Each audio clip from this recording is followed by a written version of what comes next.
Welcome to the Voices That Propel Us, stories of justice, action, and community, a space where justice meets action and community voices rise. Each episode, we bring you stories from the front lines, changemakers, disruptors, and everyday heroes who are building a more just, equitable, and liberated world. This is more than a podcast. It's a call to listen, learn, and move together.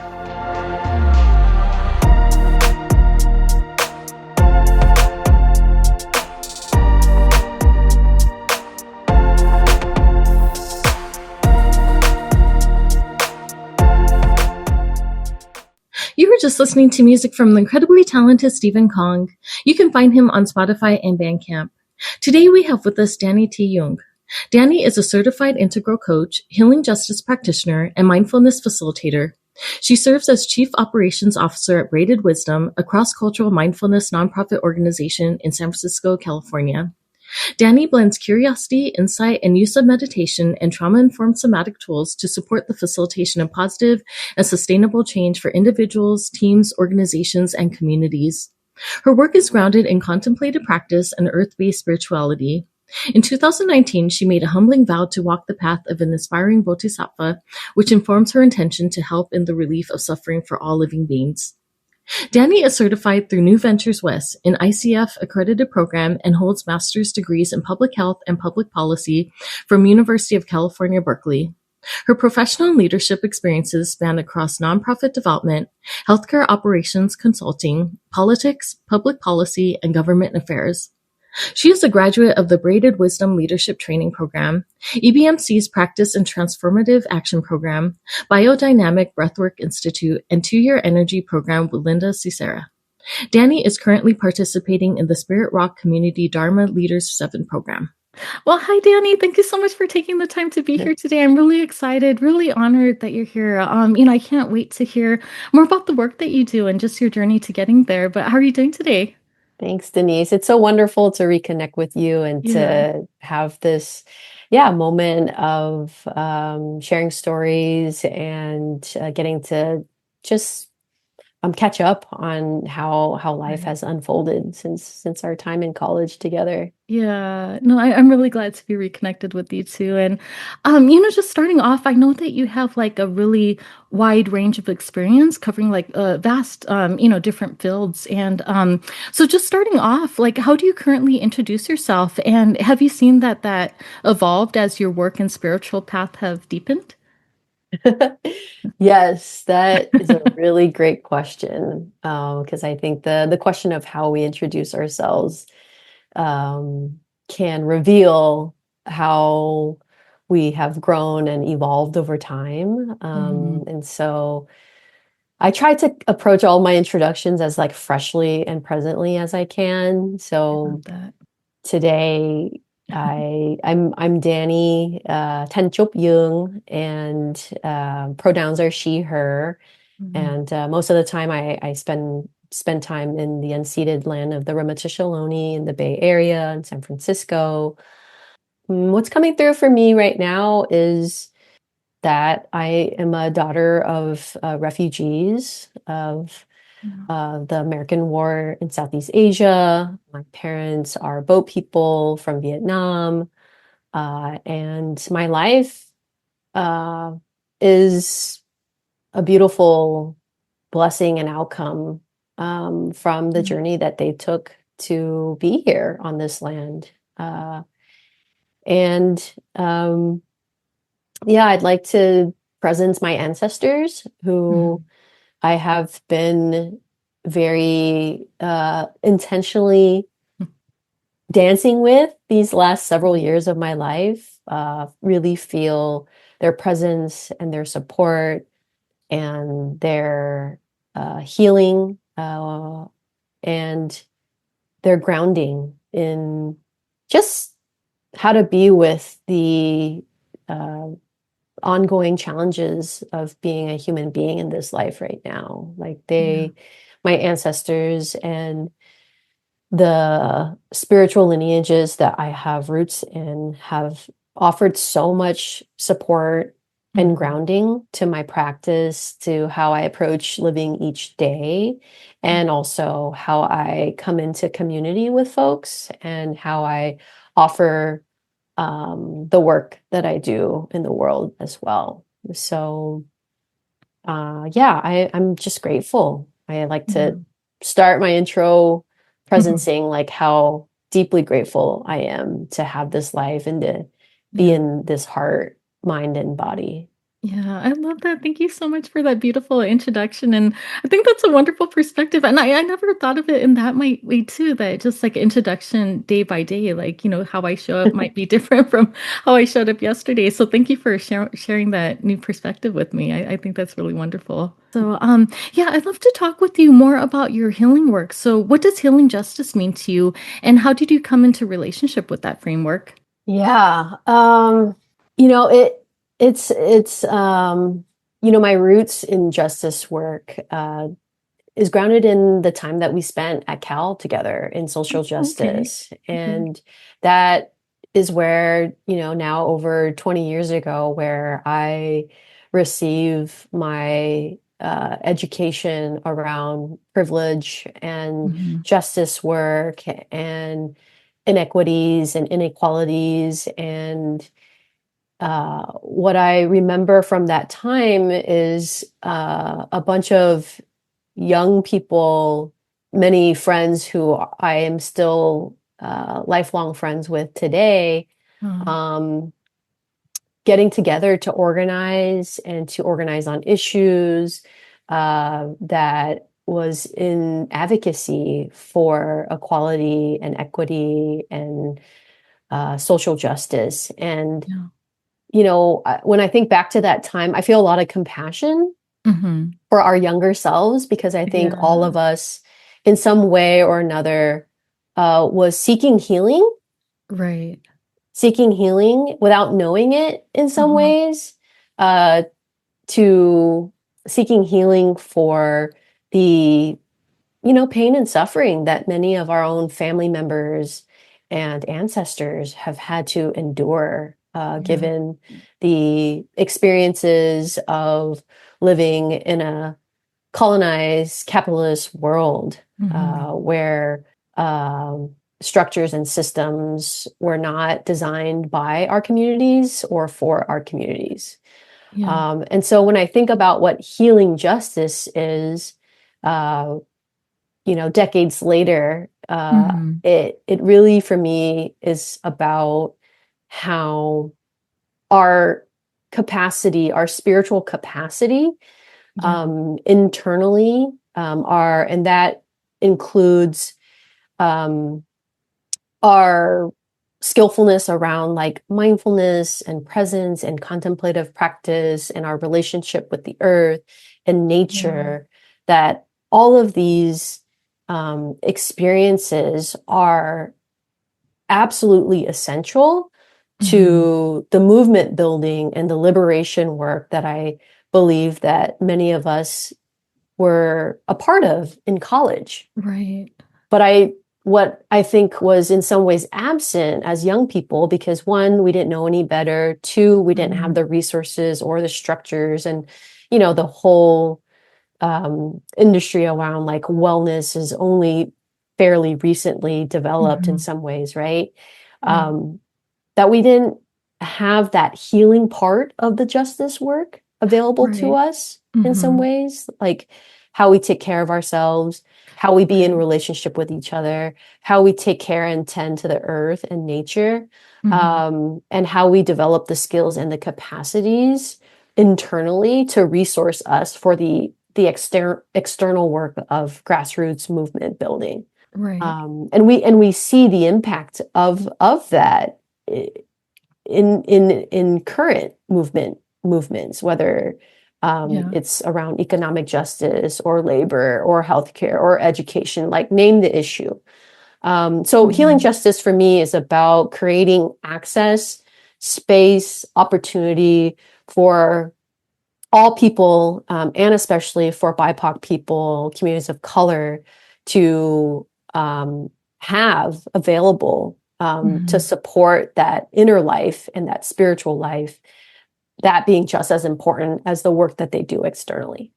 Yeah, no, I love that. Thank you for sharing that too. And I think that's wonderful that you realized it when we were so young too, because I think I didn't make that connection until later in life. I think healing did come up, but I think it's just like that connection between healing and social justice. But I know you talked about this a little before, but was there like a moment when you realized that like healing and or mindfulness and like collective liberation were inseparable, like they did connect to each other? Yeah, I just love to hear that, like, more about that from you. Yeah, that's a good question. I'm not sure if it was a single moment for me. Okay. In my own personal journey, I've had Mm-hmm. to reckon with my own personal traumas that Right. Mm-hmm. were connected to more collective trauma. I brought Yeah. in the journey that my parents took as refugees from Vietnam and Southeast Asia. Mm-hmm. And I think I was always in recognition that there was something to that journey that was affecting how our family was experiencing life Okay. here in the Mm-hmm. States. Um, and it wasn't until I had to really confront my own personal pain did I Okay. realize that mindfulness and healing practices and modalities Yeah. are such important ways for people to find reconnection with themselves for Yeah. deeper healing and a pathway to find greater peace in their own hearts, minds, and bodies. Wow, that's so beautiful. Thank you so much for sharing that. And as I mentioned at the beginning, you have like, you've have experience across different fields. So you've worked across public health, policy, nonprofits, and now healing centered spaces. So what do you think is that thread that ties all of these chapters of your life together? I'd love to hear more about that. Yeah, it's a really good question. Okay. And it really is a thread. Okay. And I read a book once called I think it's called The Great Work of Your Life. I'll find the name of the book exactly for you later. But this book articulated for me something that I didn't realize, which is that oftentimes when we're on this pathway of like finding our purpose in life, Mm-hmm. we find jobs or we find opportunities that are just slightly misaligned, Okay. right? Yeah. It's not, like working in jobs that have, a good enough number of values that relate to the values we have, or the content of the job uh, is close enough, but there's Mhm. just something about it that's just a little bit off. And Uh-huh. that's where I found myself realizing that, when I worked in politics, government work, Mm-hmm. working for an amazing legislator at the time, civil Right. rights activist, Mike Yeah. Honda, right? And Yeah. then coming into public health and working in public health hospitals and working in healthcare to support improvement of patient healthcare outcomes. Like both capacities were just really great, but there was Mm-hmm. just something that wasn't exactly a fit for me. And there was a thread of Right. being in service, Yeah. of an orientation around justice and uh, improving inequities, right? Um, Mhm. I was always in a helper role. Right. And always working with people, always building community. So all these things were right on point. Uh-huh. And where I find myself now in this mindfulness and healing justice work is like I'm hitting the target now. Oh, okay. What clicked though? When did you realize that you were there though? Like, when did you feel like you didn't feel like it was off? Yeah, That's really cool. yeah. Well, it's one of those retrospective things where you look back Oh, and you're okay. like, oh, that did Yeah. feel off. But I think that became clear once I became really clear about who I am as a person Yeah. and what's important to me. Because in those younger years of my life, Mm-hmm. There was still a lot of masking. There was still a lot Yeah. of, am I good enough? There was still a lot of, am I an imposter? There was still a lot of trying to impress people. Was still a lot of, how do I use my Berkeley degree, you know? Yeah. So there was a lot of masking that I wasn't conscious of. Mhm. And again, the point of reckoning with my own personal pain, Yeah. with, you know, a very difficult marriage and relationship throughout my 20s, and challenges that I had in my family. Yeah. All those things kind of came together. And then mindfulness, I did Mm-hmm. a 1 year mindfulness training program at the East Bay Meditation Center based out of Oakland. Oh, they're wonderful. I used to go to meditations there every now and then. Yes. Yeah, that's cool. And so this 1 year program, Okay. practice in transformative action, Uh-huh. that's where I got really quiet with myself and could no Mm. longer ignore the suffering that I was Yeah. so good at covering over. Yeah. And so when I got that honest with myself, Uh-huh. it just paved the path forward for continuing to cultivate that honesty and transparency with myself. Yeah. And so when it came to my work and my service in the world, I was Mm-hmm. like, oh, this is actually where I belong. I belong in work that is of service of you know, healing Uh-huh. individually and collectively in community, and Mm-hmm. being in work that supports the liberation for all beings, because my freedom is tied to your freedom. Yeah. No, I really love that. Thank you for sharing that. And what you said like totally resonates with me too, just the whole masking. I don't know whether it's like cultural or my upbringing, but yeah, when you talked about that, I really felt that. And I feel like I am trying to really take off my mask. Do you feel like you've gotten to that place where you have like taken off that mask? Do you feel like you're really living your authentic self? I think that's really, really wonderful. It's what I strive to do myself too. Well, you know, it's a really humbling process Yeah, no, because, totally. you know, my teacher, Mambali Murray, she says everything is about healing. Everything is Mm, about healing. And so, can I sit here and honestly tell you that all of my layers are healed? No, absolutely not. That's the gift of healing. You know, my teacher, yeah, Carol yeah. Kano, says, you know, there's good news and bad news Uh-huh. with the healing journey. The good news is, the bad news is there's no turning back once you start on this journey. Okay, I love that. And then the good That's news cool. is there's no turning back Right.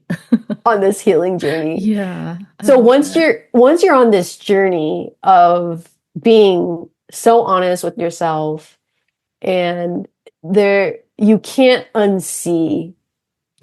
unsee what needs tending to in some ways. You can hide from it from some time. Right. You can wear some mask sometimes, but in Hmm. some way or another, it's gonna be unearthed. And that happens through challenging relationships, that happens Yeah. through work that feels really misaligned, that happens through, you know, disruptions relationally with family or friendships. Um, to answer your question, this is the most authentic that I have ever Wow. felt. Wow. This is the most maskless I have ever felt I love that. in my life. And I feel a lot of gratitude for that, because Yeah. I feel like that really goes against the grain of societal conditioning, which Yeah. tells us that we need to Right. wear all these masks in order to survive and be somebody in this world. Yeah, no, I love that. And you really are. Your story is so inspirational. It's something I think myself personally want to aspire to because I think in my head, I'm always like, wow, would like how liberating would that feel for me to not feel like I'm like having to fit myself in this certain mold just to get by. But I'm so happy that you were able to find that. That's a really beautiful journey that you have. Yeah, and I Yeah. just want to say, you know, there's a lot of factors that Yeah. there are a lot of conditions that we have to rewrite Right. No, and I to agree. redesign for ourselves, because the and conditions that we inherit, whether it's through our family, through our cultural Hmm. environment, through our societal environment, through our work environment, we receive those, we inherit those. And so it's really a journey of being really intentional about, well, what are the conditions we want to create in our own lives to support healing, growth, and deepening? And then it's a process of doing the work to create these new conditions. Right. Uh, it's like our own process of like correcting our own experiences from before and giving Yeah. ourselves a new sense of possibility. I love that. Thank you so much for that. So, the next question I had for you is you made a vow in 2019 to walk the path of an aspiring bodhisattva. Can you share what that vow means in practice, not just spiritually, but also in everyday life? Yeah. Thank you so much for presencing that vow Uh-huh. and Yeah. reminding me of it. So it's a vow to walk the path of an aspiring bodhisattva. So I just want to be clear that I'm not currently a bodhisattva. Um, the bodhisattva name is for those just supreme beings who have made the commitment to Okay. come back life after life until all beings are free from suffering. Uh-huh. And Yeah. my first divine mother is Kuan Yin. Okay. In Vietnamese, she's known as Phật Quang Thế Âm Bồ Tát. Mm. And uh, she is known to hear and to see all the cries of the world. And she is an inspiration for me to embody and cultivate the deep, boundless qualities of the heart, which Mm. include compassion and loving kindness or unconditional friendliness. Okay. And what that means is, uh, even in my own daily practice, like, how do I show up first and foremost with myself, Uh-huh. and then with other people, whether Mm. they be family members, my dear beloveds, or Mm. people, strangers out on the streets or at Trader Joe's, Yeah. because so much of the world is in such suffering right now, Yeah. and to be able to open our hearts and to keep them open and Mm-hmm. to extend our hearts to treat people with that kind of kindness and Love that. care and presence, Mm-hmm. that is radical medicine Yeah. for these times. Right. No, no, I really love that. And with the next question, I'm reminded of what one of my recent guests was talking about. Like, when it comes to justice work, she was saying that justice doesn't sleep. It's things are happening all the time. But we as people doing justice work, we do need to rest and heal. And, justice will happen, regardless. So, why don't we still take care of ourselves? So, with that, I'd love to hear your perspective as well. So, how do you navigate the tension between like the urgency in justice work and also the slowing down that healing often requires? That's a really good question, Denise. So I've been joking. Well, it's not really a joke, but I have been using it as a joke and sharing with my friends in this healing justice space or Oh, justice work in general. As a Buddhist, I believe in many lifetimes. And so what I've been saying to my friends is, don't worry, me and you, we're going to be back more lifetimes. So this is oh, this okay. is we're in this for the long run here. And Uh-huh. so I agree with your previous speaker. Justice Uh-huh. work doesn't sleep. Justice doesn't sleep Yeah. because, the human condition is such that there Mm-hmm. is conflict and suffering. And so because of that, the care that we offer to ourselves is just as important as the Mm-hmm. care and justice support that we offer to other people and to communities. And so, Yeah. um, uh, I think it was Adrienne Marie Brown who talks about moving at the speed of trust. Right. No, I love that. Yeah, Mm-hmm. so that really Yeah. stays with me. And trust is something that takes time to build, with within ourselves, within our communities, with other people.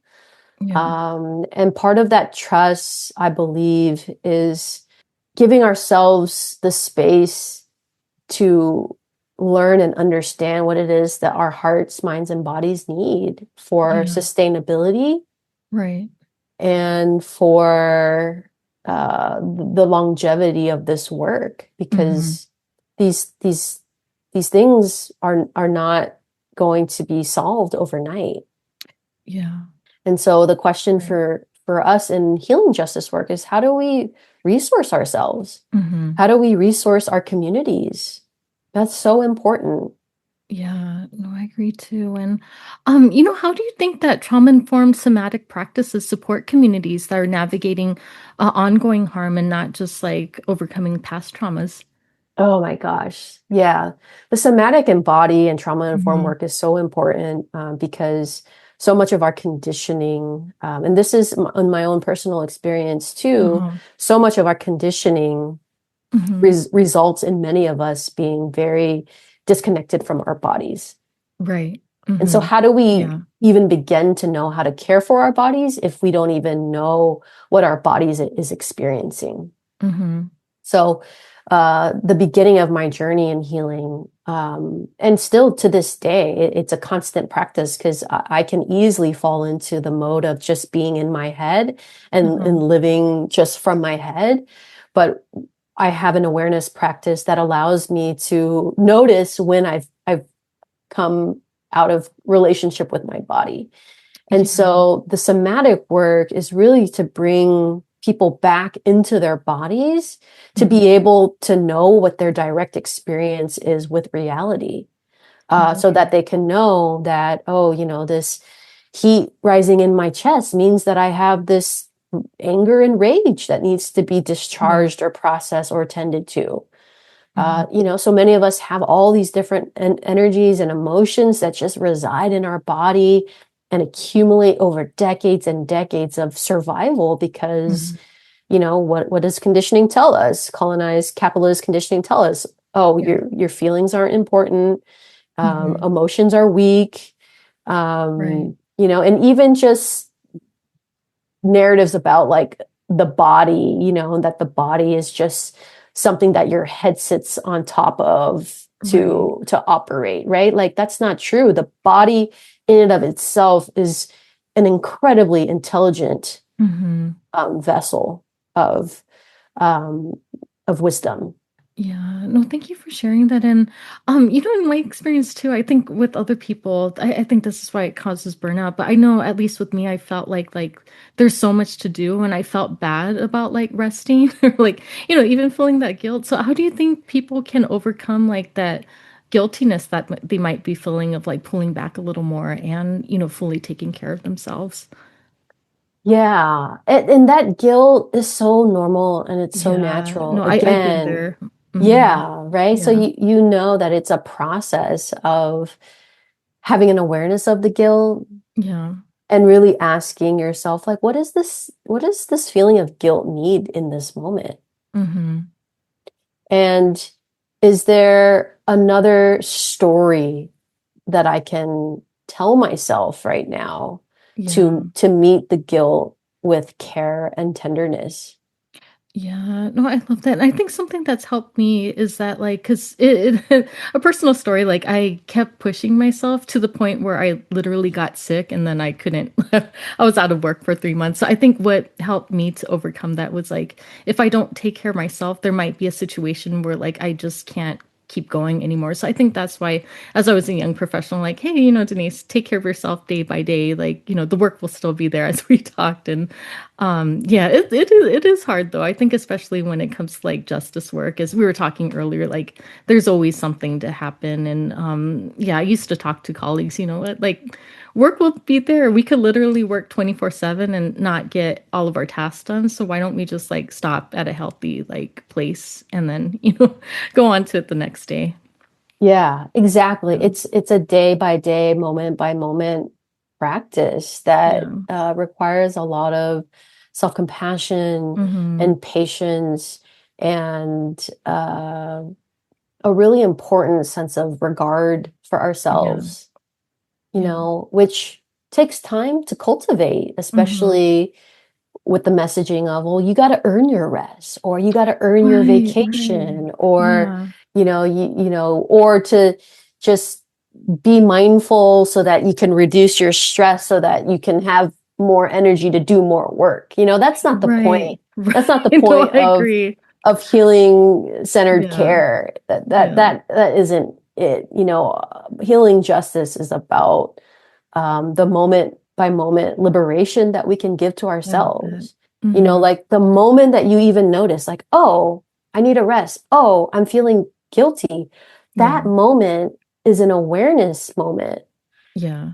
that is already shifting you out of an old way of being. Right. And so those moments will start to build and accumulate over Mm-hmm. time and with practice.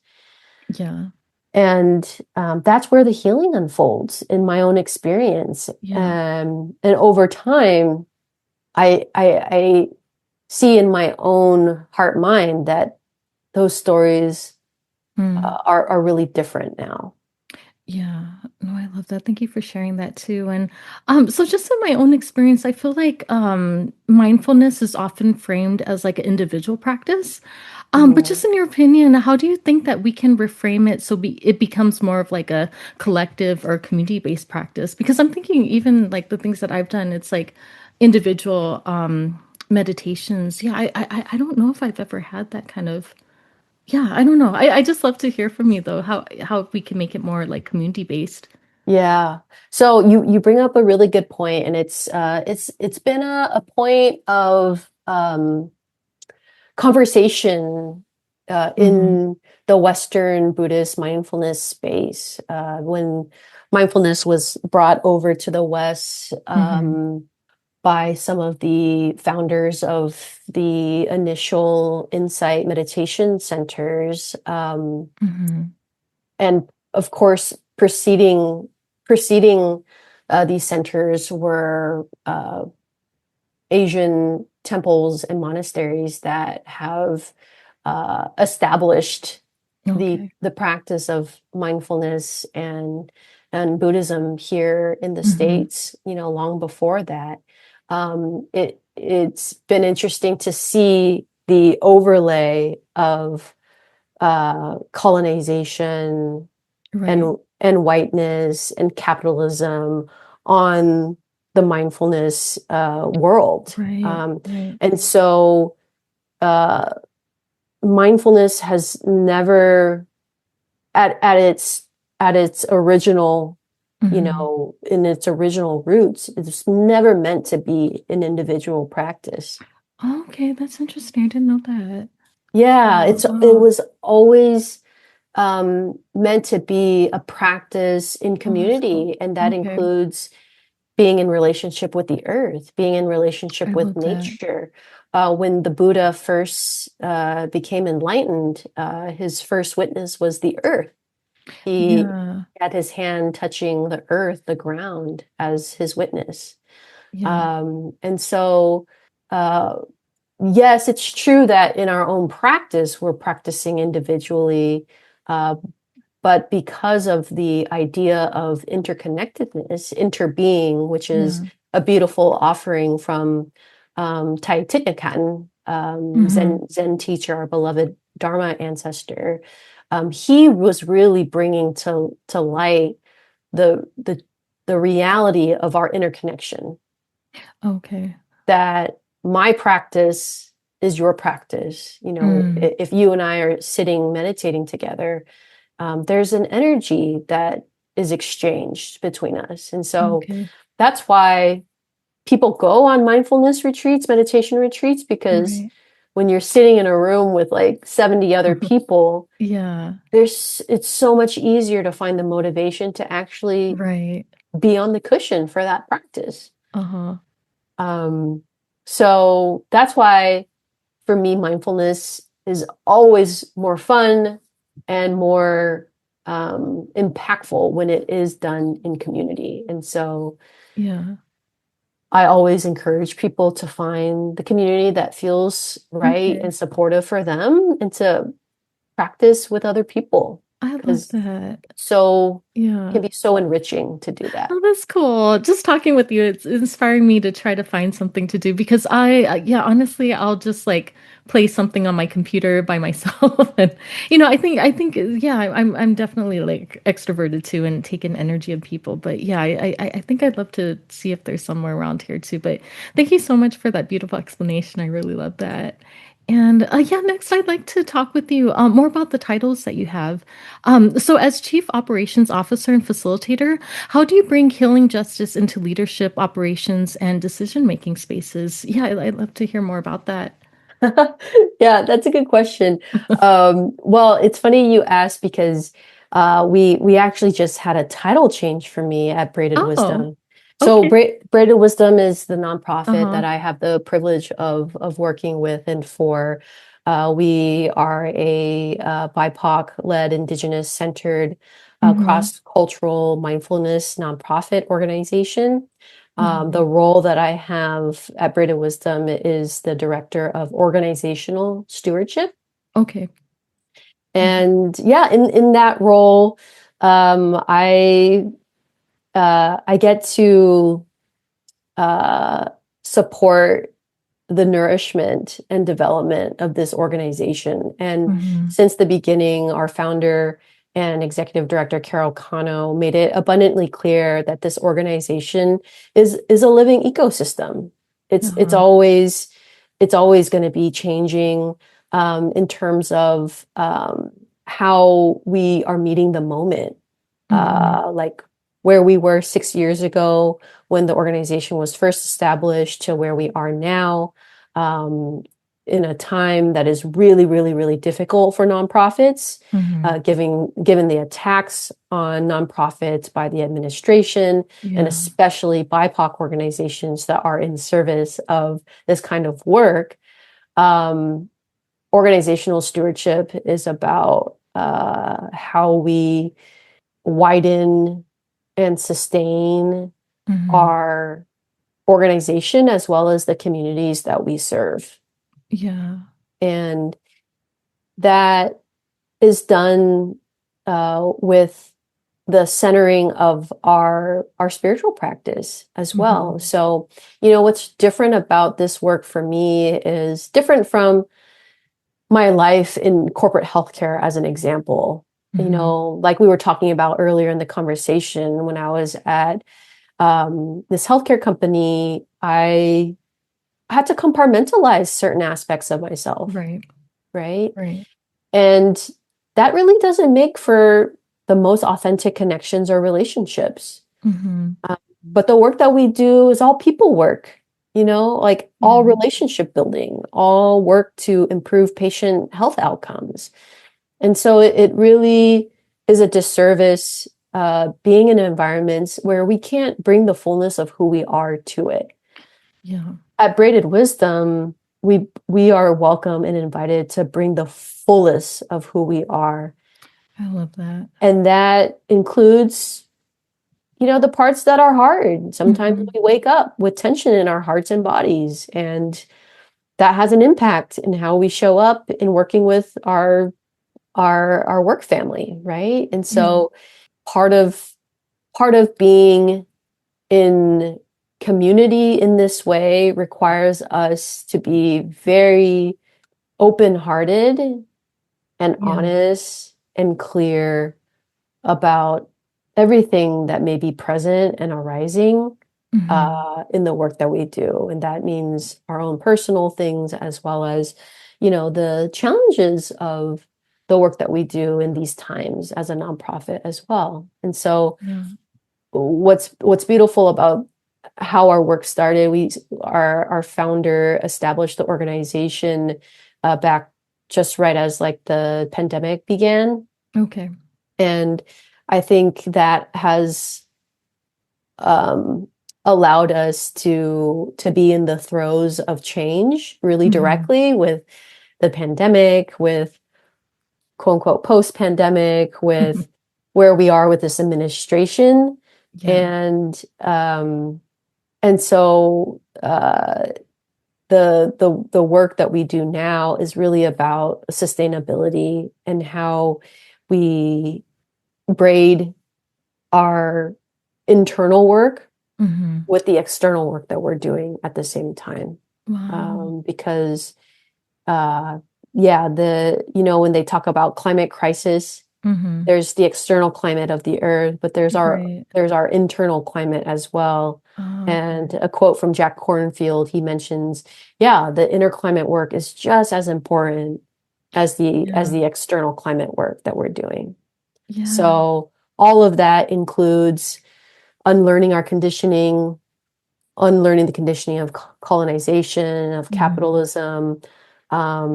Another word that we use at Braided Wisdom, learned from one of our indigenous teachers, is how do we re-indigenize? Okay. I love that.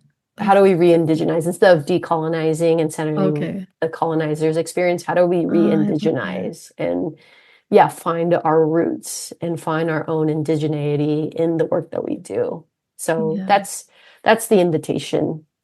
No, that's wonderful. Thank you so much for sharing that. And it reminds me of I wrote a recent article about this, but I feel like I don't know what your experience has been, but at least in my experience, I feel like even in nonprofit and social justice spaces, when we're really trying to do work in the community, I feel like those spaces even ask us to like soften our truths or like I sometimes I even felt like I couldn't really show up as my full authentic self, whether it's like what funders want or the work we have to do. Because I felt like, yeah, even in those spaces, like I didn't feel like I could be my full authentic self. So I love how you're creating that kind of space though, where, that's encouraged though, rather than having people have to like compartmentalize, like, oh, keep your personal life at home or whatever. Right. No, Yeah. I appreciate you bringing in that experience that you've had. Hmm. And, I feel a lot of compassion for a lot of our movement work, because Yeah. there's so much pressure. There's so much Right. Right. pressure to make a difference, to Hmm. make incremental improvements in Yeah. this movement work, right? And so people bring in their stuff as human beings. I mean, this Yeah. No, stuff, totally. people who do justice work, it's personal. Yeah, no, it is because It we're coming from the community. Yeah, we faced exactly. injustice, so it's not us coming. I think that's what I appreciate about nonprofits is like people from the community serving the community. So since we're also in the community, we should be able to show up fully as Yeah, well. Yeah, because exactly. I've felt that tension as well. Exactly. And it's Yeah, in like being able to surface the tension and really yeah, understand how that's actually in the DNA of the work. hmm, That's where the healing happens, is yeah, being able to bring light to those tension and to those challenges and to those conflicts that people have in this movement work. yeah. Because we're all in it because we care. We all in it because we love. We're all in it because we want to be of service. Right. And if we can't create the space to actually talk about, those really Yeah. uncomfortable things, it really doesn't do justice to our justice work. No, I agree too. Yeah, and thank you for sharing that too, because that's something that's been on my mind lately, especially if I'm kind of transitioning, trying to figure out, what comes next for me. But I've been thinking a lot about the nonprofit industrial complex. I'm like, is nonprofit where I still want to be, or do I need to create something else? I think, yeah, like I think one of my friends something said something like, "We don't just rock the boat; we just build ourselves a new boat," or something like that. It's just like because I feel like even those kind of systems, they're still kind of having these like white supremacy origins as well, or like Right, capitalist origins, and it's just like right. we got to be more creative with how we want to make the change, while also like preserving ourselves, honoring our stories. Exactly. I mean, so many of us are unconsciously complicit with these structures of oppression. And Yeah. this isn't a Hmm. blame game. I don't Yeah, blame no, totally, anybody. totally. Like I Hmm. have had to Yeah, confront my own conditioning, my own yeah. colonial whiteness Hmm. conditioning as well, and the proximity to whiteness that I have as an Asian woman as well. These are Right. not Hmm. easy conversations to have, but I feel Yeah, like these conversations are not happening in the way that would be beneficial to these movements that yeah. are trying to, bring healing to the external conditions that cause so much suffering for so many of our communities. Yeah, yeah, no, thank you for sharing that, and I feel like I could keep talking with you about this, but, thank you for sharing your perspectives on that, but, next I'd love for you to, speak directly to the listeners and maybe share any practices that you have in mind. So, can you share a simple grounding or mindfulness practice that listeners can try, especially when they're feeling overwhelmed by the state of the world?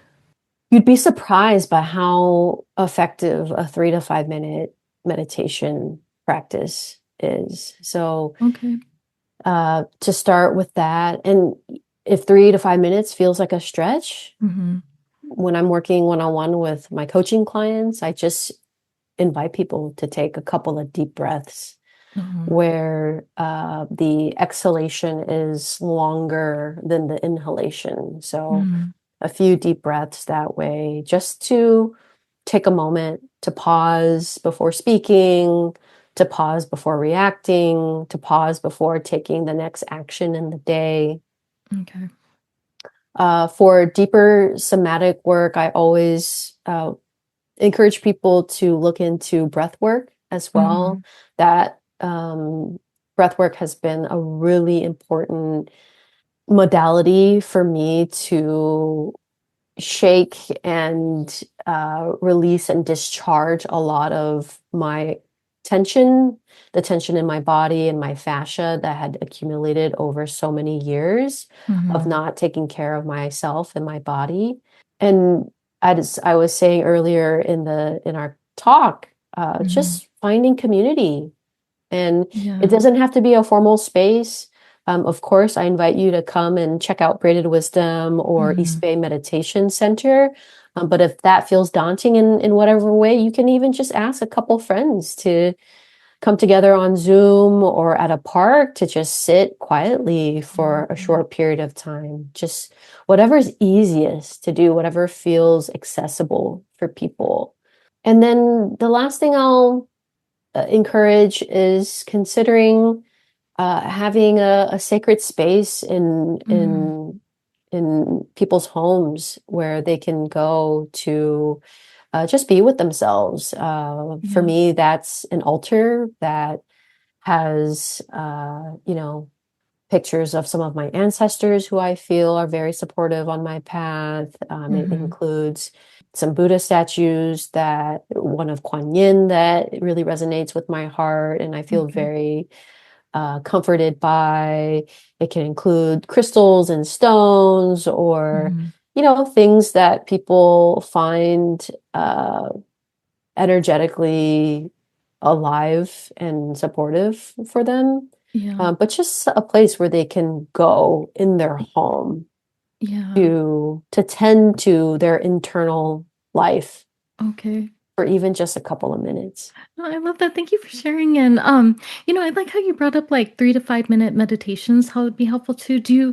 Would you recommend like guided meditations? Or I've also had meditations where I just sit in silence for 5 minutes. Or yeah, do you think that whatever is calling people at the time, like what's helpful for you? Yeah, when it comes to meditation, I Uh-huh. always encourage people to explore what it is that Yeah. works well for them. Okay. So for someone who's new to meditation, a guided practice can be really supportive. Hmm. And I use Insight Timer. Yes, that's what I used to. Yeah, Yeah. for me now, I'll use a good guided practice when I feel like especially distracted in my mind Hmm. and I just need some grounding with the support of another person. Because Right. sometimes when the mind is really busy, jumping right into total silence can be Hmm. destabilizing. So I don't, believe that breath anchored meditation is the right solution for everybody. It's Right. really something that I encourage people to explore to see what works for them. And what Hmm. works for people also changes too. I have different seasons of my practice where Hmm. some seasons I'm like very diligently sitting on my cushion like every morning Okay. for 15, 30 minutes at a time. And Yeah. then there are other seasons where I just need to go outside and take a walk for 30 minutes. Hmm. So it's like, again, the getting to know our bodies and to attune to the need of the body in the moment is where our healing happens. It's like, oh, you're really getting to know more intimately what the needs of this body is right now in this moment. And that is a liberation practice too, because we get to make that choice for our heart, minds, and bodies. Yeah, I love that. Thank you so much for sharing. And, thank you so much for your time today. I had such a wonderful time talking with you, and I appreciate all the wisdom and insights that you share. But, I'd love to end off in the note of hope. So I'd love to hear from you. What gives you hope right now? What keeps you going? Oh my goodness. What comes to heart immediately is my nephews and nieces. Okay, I love that. I have a range of nephews and nieces. The youngest is 9, Okay. and she's my boss. And the oldest is 22 or so. Okay. And I am so inspired by Yeah. them, and I feel motivated by their presence in my life because, with the work that we do at Braided Wisdom, Mm-hmm.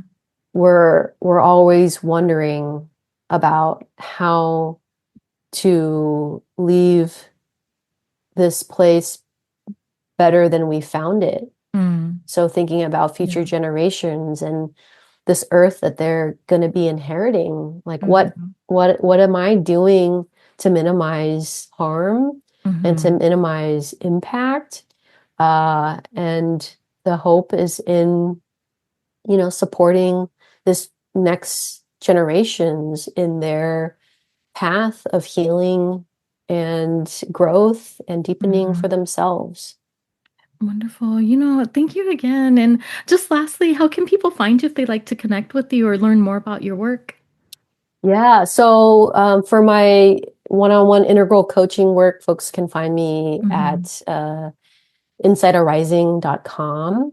And Uh-huh. then for our community healing justice and mindfulness work at Braided Wisdom, you can find Mm-hmm. us at braidedwisdom.org.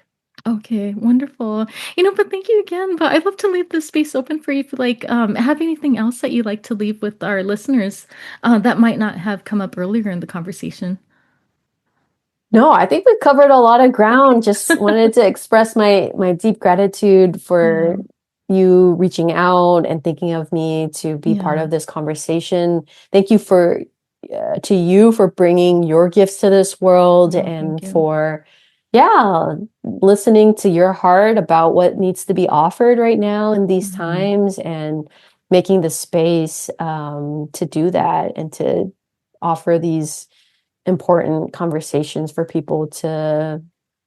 to hear and listen to for themselves. Yeah, no, thank you so much for saying that. And, you're putting so much beauty on this world. And, again, it really was an honor to have you share this platform with me. But yeah, I hope that you have a good rest of your day. And I can't wait to have more conversations with you in the near future. Same. Thank you, Denise. Okay, welcome. Okay, take care. Bye. Okay.